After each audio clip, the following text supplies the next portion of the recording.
Bonsoir et bienvenue dans ce nouvel épisode du Lundi Politique. Ce soir, nous recevons un homme qui a démarré sa carrière politique au début des années 70 et qui est plus qu'actif encore aujourd'hui. 50 ans, soit un demi-siècle, durant lesquels il a occupé des postes de député, sénateur, conseiller général, président du Conseil général, président de l'Assemblée de Martinique. Un parcours qu'il a vu brandir différentes cartes de parti, celle de la FSM, du PPM et enfin celle du RDM. Ce dernier est d'ailleurs né sous son impulsion après ses désaccords avec ses anciens amis du parti de Trinel. Et beaucoup retiendront aussi de cet homme ancré à gauche depuis toujours, son alliance d'entre deux tours en décembre 2015 en compagnie d'Alfred Marie-Jeanne avec le groupe de droite Babéa en chance pour la conquête de la CTM.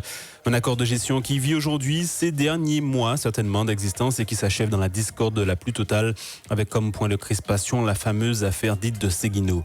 Notre invité qui, durant les premières années de cette mandature, a gardé le silence sur ses manques de moyens, sur son influence limitée au sein de la collectivité, sur son mal-être, a depuis quelques mois décidé de briser le silence. À l'aube de son 80e anniversaire, à la fin du mois, comment envisage-t-il cette année ? Sous le signe de la revanche électorale, sous le signe du départ ou de la transmission. Notre invité ce soir, c'est Claude Lise, le président du RDM et président de l'Assemblée de Martinique. Bonsoir Claude Lise. Bonsoir. Et bonsoir à tous. Et bonsoir à tous vos auditeurs, bien sûr. Je rappelle que vous pouvez suivre évidemment cette émission sur notre page Facebook RCI Martinique. Claude Lise, comment allez-vous en ce début d'année ? Sur le plan santé, je dis je vais bien. Heureusement, jusqu'à présent, j'ai été épargné par l'épidémie que nous connaissons, pourvu que ça dure. Et sinon, eh bien, écoutez, vous avez fait allusion à mon futur anniversaire, donc je prends de l'âge, mais je dis souvent que j'oublie de vieillir. Mais bon, c'est par distraction. Claude Lise, une phrase que j'ai retenue de ce week-end concernant l'alliance avec le RDM. L'intérêt de la Martinique nous avait réunis, mais hélas, depuis, on a déchanté « Bye bye, bon vent, adios ». Qui a dit ça ? Je crois que c'est le président du conseil exécutif. Oui, mais s'il avait respecté les engagements pris, les engagements pris avec le RDM, parce qu'il ne faut pas oublier que la première alliance, ça a été on peut dire les 5 organisations patriotes, en fait, si on compte parmi elles le Parti communiste. CNCP, Palima, voilà, Martinique Écologie.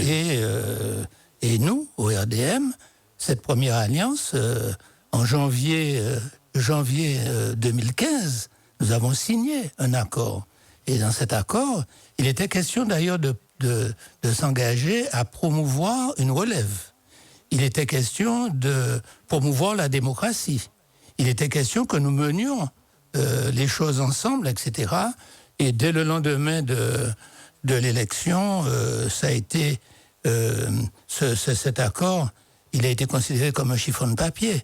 Et dès les premières semaines, il est apparu que le président du conseil exécutif considérait qu'il était le président, non seulement le président de la CTM, d'ailleurs très souvent on vous dit que c'est le président de la CTM, mais qu'il était le président de la Martinique, comme s'il y avait eu une élection présidentielle. C'est sa conception. Il est entré dans cette manière de concevoir très tôt. Alors au début, on a cru que ça allait s'arranger. Il faut dire que beaucoup d'élus ont été passifs, même certains qui se rebellent aujourd'hui, enfin depuis quelque temps. Au début, lorsque je leur faisais remarquer qu'un certain nombre de dysfonctionnements allait avoir des conséquences, ils me disaient « mais non, ça va s'arranger, il faut absolument que nous restions unis, etc. » On a privilégié le fait de préserver une alliance pendant très longtemps, quelles que soient les conséquences. Et comme toujours, les problèmes se sont accumulés. Moi, j'ai commencé à parler beaucoup plus tôt que vous ne l'avez indiqué, mais je l'ai fait avec mesure. Mais chaque fois que j'émettais une critique, c'était immédiatement un flot d'invectives, c'était immédiatement que j'étais un traître, etc. Et très vite, je me suis rendu compte qu'il y a une structure fascisante, en fait, dans ce type de mentalité. Moi, je n'avais pas pensé qu'il y aurait cet élément-là. Est-ce que vous avez l'impression que le président du conseil exécutif, Alfred Marie-Jeanne, pour ne pas le citer, a déchiré un petit peu ce contrat que vous aviez avec lui, un peu à la manière on se souvient d'un premier papier qu'il avait déchiré, comme le fameux rapport Lista-Maya? Oui, non, mais non, c'est pas tout à fait de la même nature. Bon, à l'époque, il avait déchiré le rapport Lista-Maya uniquement parce qu'il protestait contre le traitement que lui réservait, d'après lui, le Premier ministre Jospin. Alors, comme c'était Jospin qui m'avait mis en mission, je payais les conséquences de ça. En fait, c'était cette affaire-là, c'était, on peut dire, un élément collatéral. Mais là, il s'agit de quelque chose de beaucoup plus important.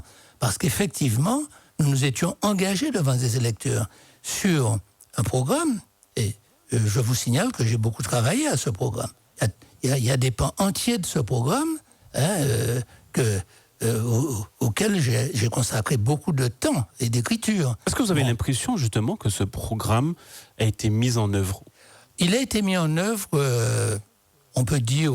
Parce qu'on l'a entendu hier, justement, lors de son... Il a été mis en œuvre... De la rentrée du même, il a évoqué les différents points du programme qui ont été mis en œuvre durant la mandature. Est-ce que finalement vous partagez aussi ce bilan ? Vous pensez que si il n'avait rien mis en œuvre, je serais coupable d'être encore là. Mais non, il y a une partie, on peut dire que plus de 60% du programme a été mis en œuvre. Bon, il reste quand même, mais on n'a pas le temps dans une émission comme celle-ci, je pourrais vous montrer toute une série d'engagements qui jusqu'à présent n'ont pas été tenus. Juste un exemple. Regardez ce que on s'était engagé à faire renaître ce qu'on appelle la station d'essai en culture irriguée. On faisait de l'expérimentation en matière de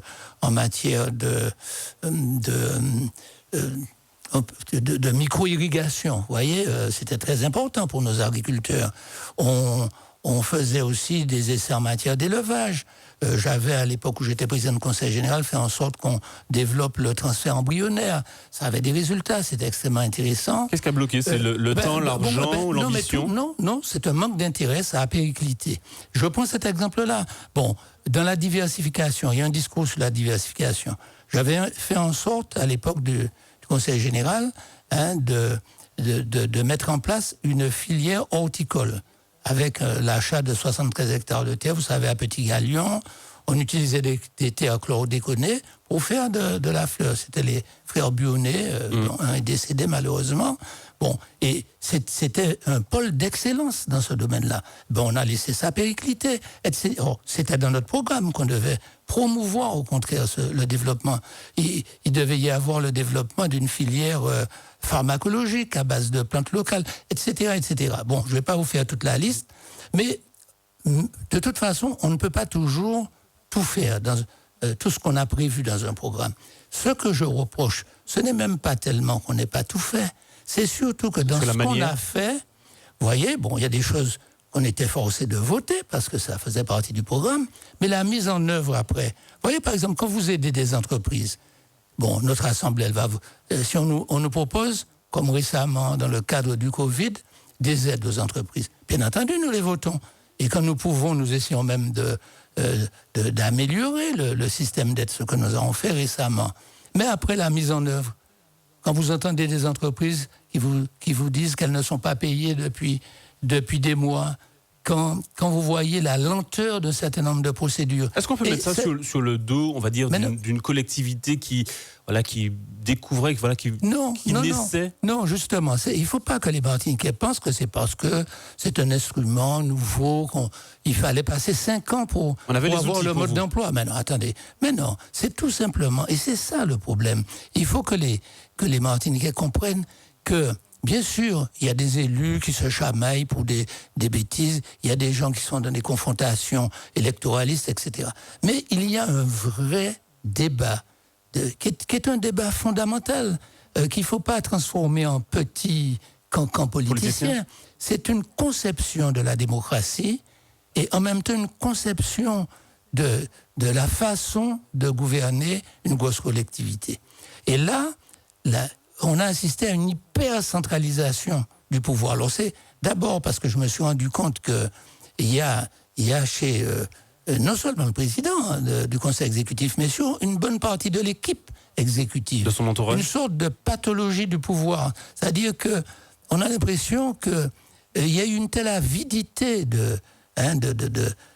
pouvoir, une telle envie de jouir du pouvoir. Vous voyez, c'est ce que souvent j'appelle la libido dominandi, vous voyez, la jouissance du pouvoir. Est-ce que ce n'est pas l'apanage de tous les hommes politiques? C'est une pathologie. C'est une pathologie. Non, mais vous savez, c'est un risque. Tout élu aux responsabilités, il peut avoir la tentation de glisser vers ça. Bon, mais là, on est en plein dedans, c'est-à-dire que c'est ça qui a prévalu. Nous sommes au pouvoir, donc c'est la jouissance de ce pouvoir, et à partir de quoi on accapare tout au sommet. Or, vous ne pouvez pas diriger une collectivité aussi importante, qui a autant de compétences, qui a un budget de pratiquement 1,4 milliard, 400 millions. Vous ne pouvez pas diriger ça depuis un unique centre. Ce n'est pas possible. Donc, si vous voulez, la divergence qu'il y a entre nous, c'est sur cette hyper-concentration du pouvoir, cette hyper-présidence, et d'autre part, c'est sur la démocratie, mais les deux choses sont liées. Voyez, parce qu'à partir du moment où vous concentrez tout, ça veut dire que vous ne respectez pas les contre-pouvoirs. L'Assemblée, c'est un contre-pouvoir normalement. Quand on dit contre-pouvoir, ça ne veut pas dire que c'est un pouvoir opposé. C'est un équilibre qu'il y a. Ça a été voulu comme ça. C'est ce qu'avaient voulu les élus pour précisément, je le rappelle souvent, lors du Congrès qui a pris position en faveur d'un système à deux têtes. Le Congrès, on le rappelle, c'est les élus du Conseil général et du Conseil régional. Avec le délibératif, c'est l'Assemblée, et l'exécutif, c'est le Conseil exécutif. Et la volonté, c'était d'empêcher aux responsables de l'exécutif de devenir trop puissants avec une seule grande collectivité. C'était ça. On aboutit à l'inverse. Et la critique que je formule, c'est pas parce que j'ai envie de réduire les prérogatives du président du conseil exécutif. Ce n'est pas du tout ça. Ça aurait été quelqu'un d'autre. Vous pensez que ça aurait été différent, Claude Lys? Co-construction. Ça aurait été différent selon vous? Mais bien sûr. Enfin, je pense que chacun peut occuper ce poste avec ses conceptions et son tempérament. Le problème, c'est que nous avons une loi, la fameuse loi du 27 juillet 2011, que je n'ai pas votée, je répète ça souvent, parce que au Sénat, où j'étais à l'époque, j'ai mis en garde, j'ai dit, vous avez rédigé une loi dans la précipitation et avec une série d'éléments qui peuvent conduire à des dérives. Elles n'obligent pas à conduire à ces dérives, mais elles peuvent conduire parce qu'il n'y a pas suffisamment d'éléments dans la loi qui garantissent les contre-pouvoirs. C'est ça le problème. Et pour l'avenir, quand je dis cela, parce que maintenant je pense beaucoup à l'avenir, quel que soit celui qui sera à l'exécutif, il faut qu'il soit dans un système équilibré, voyez, avec une assemblée qui ait des moyens, comme normalement c'est prévu par la loi, mais c'est dans l'esprit de la loi. Mais ce n'est pas écrit. Mais il n'y a pas suffisamment de choses écrites. Précises, tout par à fait. exemple, pas précisé comme les moyens du président de l'Assemblée. Vous vous rendez compte que quand vous regardez dans le budget, un budget de 1 milliard, avec les budgets supplémentaires votés dans l'année, on va atteindre 1,4 milliard d'euros. Vous vous rendez compte qu'il y a à peine 80 000 euros destinés au fonctionnement de l'Assemblée? Quand vous enlevez le paiement des indemnités des élus, bien sûr, ça c'est obligatoire, mais pour le fonctionnement de l'Assemblée, d'ailleurs, la Chambre régionale qui nous a récemment examiné, on peut dire, et on m'a fait la remarque, le responsable de la Chambre régionale était assez étonné, et il m'a demandé un certain nombre d'éléments sur mon budget, et chaque fois j'étais obligé de répondre, mais moi je ne sais rien, ce budget je n'en ai pas connaissance, etc. Alors, ce n'est pas normal, parce que l'Assemblée doit pouvoir agir, doit pouvoir vivre, non pas contre l'exécutif, mais au contraire pour lui apporter des éléments, pour être dans la créativité, dans la co-construction. Les choses changent. Il y avait une visioconférence aujourd'hui avec les membres de l'Assemblée sur un des points qui avait été retiré, notamment avec les actionnaires de Corsair. Ça veut dire que les choses changent enfin? Les choses changent depuis qu'un certain nombre d'élus ont accepté de franchir un cap. Beaucoup de ceux qui n'osaient pas, maintenant osent, et on se rend compte qu'effectivement, l'Assemblée commence, malgré le manque de moyens, elle commence à montrer qu'elle existe. Et dans l'affaire de Séguineau que vous avez évoquée, moi j'avoue que j'en ai assez d'entendre parler de cette affaire-là, mais enfin, elle illustre bien quoi? En dehors du problème, le problème fondamental qui est de donner de l'eau, ce que nous voulons bien entendu, et le plus vite possible. Et tout ça aurait pu être fait bien plus tôt. Mais à côté de ce problème d'eau, il y a une décision qui a été prise à un moment donné. Quoi qu'on puisse en penser, peut être d'accord ou pas d'accord, il y a eu une délibération de prise qui n'est pas exécutée. Et ça crée un problème institutionnel aggravé par le fait que dans cette affaire-là, il a fait appel au préfet et que le préfet, dans cette affaire, s'est en quelque sorte immiscé, il a pris parti puisqu'il cherche une solution qui contourne. Alors, moi, sa solution, si elle peut donner de l'eau, bravo. Moi, j'ai envie que les gens aient de l'eau, même dans l'illégalité, vous voyez. Je vais être très clair là-dessus. Mais il restera qu'il y a un problème institutionnel qui est posé. C'est pour ça qu'il y a eu des recours. Ce n'est pas des recours contre les personnes. Ils en sont où, ces recours? Ce n'est pas un recours contre le préfet ou contre M. Marie-Jeanne. Ils en sont où, ces recours, Claude Lys? Vous avez une idée du calendrier Vous savez bien que ce genre de recours, ça met du temps. Je pense qu'on aura le temps d'arriver aux élections avant que ce recours ne donne des faits. Est-ce que ce n'est pas un coup d'épée dans l'eau ou une opération de communication? Non, pas du tout, pas du tout. Vous savez, ça nous a plutôt... Ceux qui ont signé ça ont plutôt... supporter beaucoup d'incompréhension. J'ai eu de l'incompréhension même de la part d'amis politiques parce que les gens ont tendance à sacrifier les principes pour ne voir que des questions politiciennes. Moi, j'ai signé un recours en tant que président d'Assemblée parce que j'estime qu'il est de mon devoir de faire respecter mon Assemblée. C'est mon devoir. Mais c'est pas parce que je signe un recours avec y compris des opposants que je suis dans une nouvelle alliance. Ça n'a pas de sens. Mais ce problème institutionnel, vous savez, il faudra d'ailleurs qu'il soit tranché à un moment donné, à un très haut niveau. Il y a d'ailleurs je peux vous dire, des constitutionnalistes qui se penchent dessus. Il est 18h47 dans ce lundi politique. Nous recevons Claude Lys, président du RDM, mais également président de l'Assemblée de Martinique. Vous parlez de vos amis du RDM qui n'étaient pas forcément d'accord avec justement cette stratégie de recours. On l'a vu hier, un des membres du RDM qui était justement présent à cette rentrée politique du MIM, en l'occurrence Eugène Larcher. Comment vous percevez justement cette présence? Écoutez, moi, il a fait un choix, et je dirais qu'il a le mérite d'être sorti de l'ambiguïté, parce que pendant ces 5 ans, je me suis plusieurs fois posé la question, parce que je l'ai souvent vu dans une sorte de tropisme vers le MIM et Marie-Jeanne. Et je rappelle qu'en 2015, lorsqu'il était question à un moment donné que je conduise une liste pour le RDM, avant les négociations avec Alfred Marie-Jeanne, eh bien, il a fait partie, il n'était pas le seul, mais de ces élus qui sont allés très vite discuter avec Alfred Marie-Jeanne, ce qui m'a amené à renoncer à présenter une liste. Vous avez l'impression qu'il a quitté le bateau? Écoutez, je pense que quand même là, il a fait un choix très clair.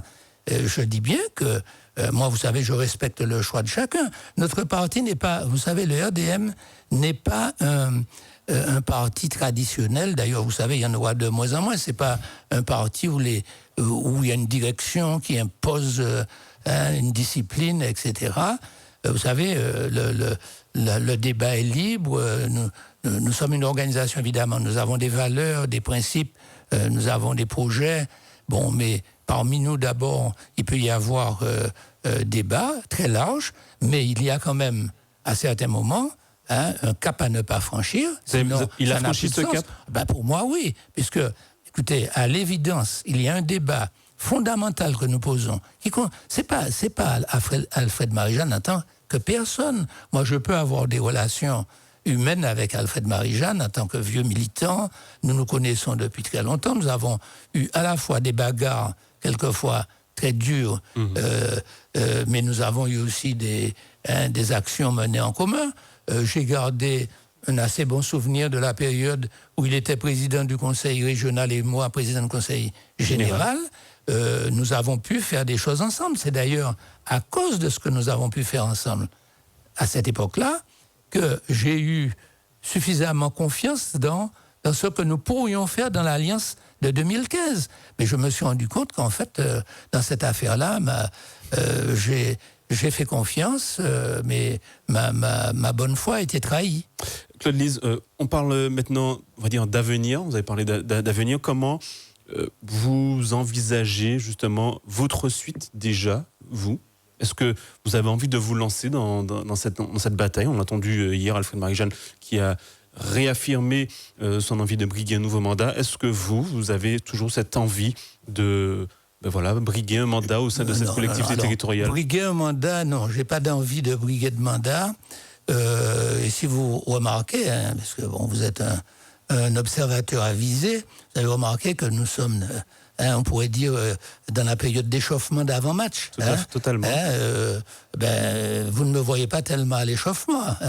Je pense que vous me voyez plutôt en train de, si je veux continuer la métaphore sportive, je suis plutôt en train de discuter avec les entraîneurs et puis les patrons de club. Ça veut dire que Claude Lise sera sur le banc de touche dans les tribunes, même pas sur le banc, dans les tribunes. Mais dans les tribunes, mais ça ne veut pas dire qu'on se désengage.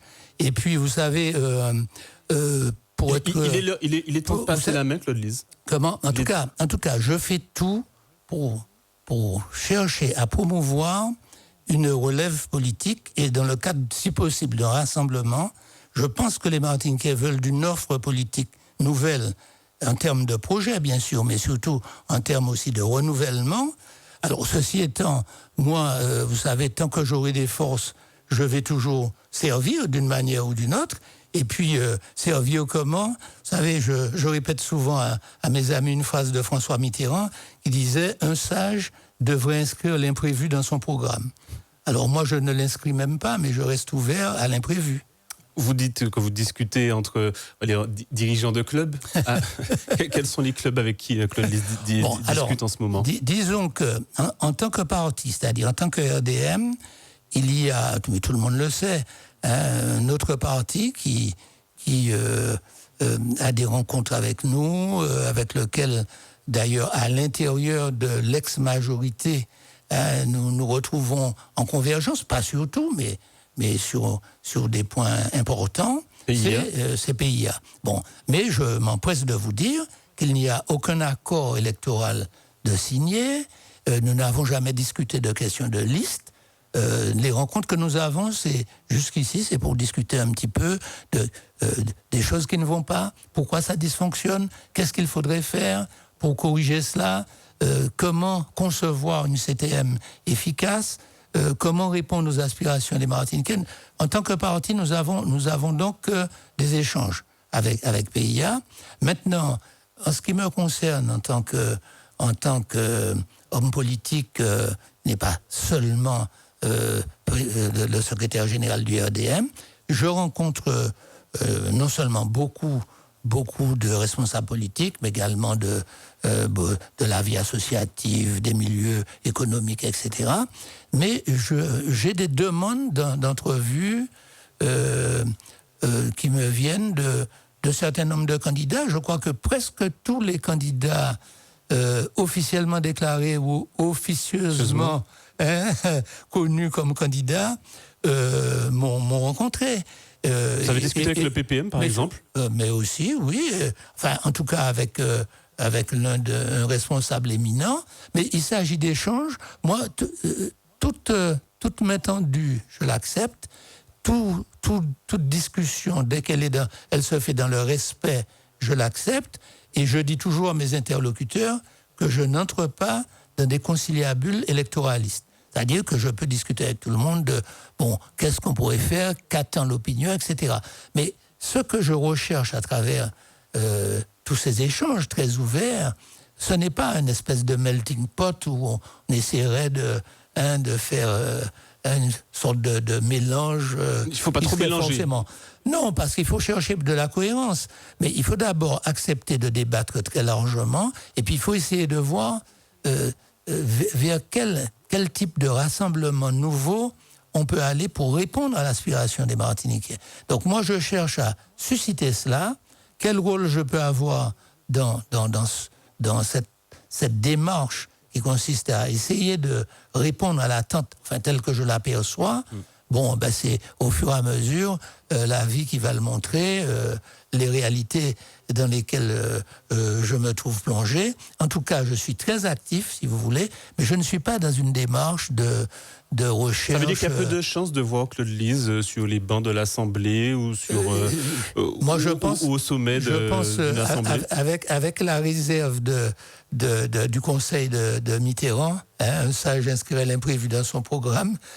Avec cette réserve-là que je préfère donner, parce que je pense que tout politique devrait toujours dire cela, parce qu'on n'est pas maître des événements, on ne sait jamais ce qui peut se produire, mais pour moi, je suis essentiellement aujourd'hui dans la recherche de la réponse à une nouvelle offre politique qui passe aussi par une nouvelle génération et de nouveaux responsables. Nouvelle génération, est-ce que vous allez également passer la main au sein du RDM? Est-ce qu'il y a une nouvelle tête d'affiche qui sera présentée incessamment sous peu? Je l'ai déjà proposé. Vous savez, je n'ai pas attendu qu'on me le propose et j'accepterai volontiers que mes camarades me donnent, s'ils le souhaitent, un poste honorifique, et qu'un plus jeune prenne la direction du secrétariat général, absolument. Ça se fera à un prochain congrès. Vous savez, il faut être très lucide et tout ça tout ça doit se faire très normalement là-dessus. En tout cas, moi, je ne suis pas dans l'appétit de pouvoir. Je n'ai pas cette maladie-là. Il y a tellement de choses dans la vie qui m'intéressent que je n'ai pas le sentiment qu'il n'y a que la vie politique dans laquelle je puisse trouver mon épanouissement. Justement, vous parliez il y a plein de choses encore, mais vous disiez que ça allait bien au niveau de la santé, vous avez été épargné. Est-ce que par l'épidémie de Covid, mais est-ce que Claude Lys va se faire vacciner? On sait que c'est le débat, il nous reste 2 minutes, Claude Lys. Oui, bon, alors je vais certainement encore avoir des tas d'attaques dans les réseaux sociaux, y compris de certains de mes amis. Oui, je vais me faire vacciner, j'attends mon tour soigneusement, bien entendu. Est-ce que vous incitez les Martiniquais à se faire vacciner? Écoutez, moi, je considère que je dois le faire, je pense que c'est parce qu'il n'y a pas de danger, il n'y a pas plus de danger que... Attendez, sinon il ne faudrait pas aller se faire opérer. Quand vous allez vous faire opérer de n'importe quoi, même une petite intervention, il y a toujours un risque. Maintenant, moi, écoutez, il y a au moins 3 millions d'Américains qui sont déjà vaccinés, il y a 1 million d'Anglais, il y a des millions, plusieurs dizaines de millions de gens déjà de par le monde.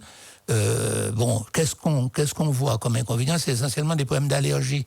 On connaît ça avec d'autres vaccins, mais si il n'y a pas véritablement de campagne de vaccination réussie dans la plupart des pays, nous risquons de continuer longtemps à être dans cette situation qui est une catastrophe sanitaire, mais aussi une catastrophe économique et donc sociale. Donc moi, je pense qu'il faut y aller, mais je suis pour ne pas rendre le vaccin obligatoire, mais mettre les gens en confiance par l'exemple, et puis par la transparence dans les résultats. Merci Claude Lys d'avoir été notre invité de ce lundi politique. Merci à vous pour votre fidélité. Rendez-vous lundi prochain avec un nouvel invité. Bonne soirée à tous.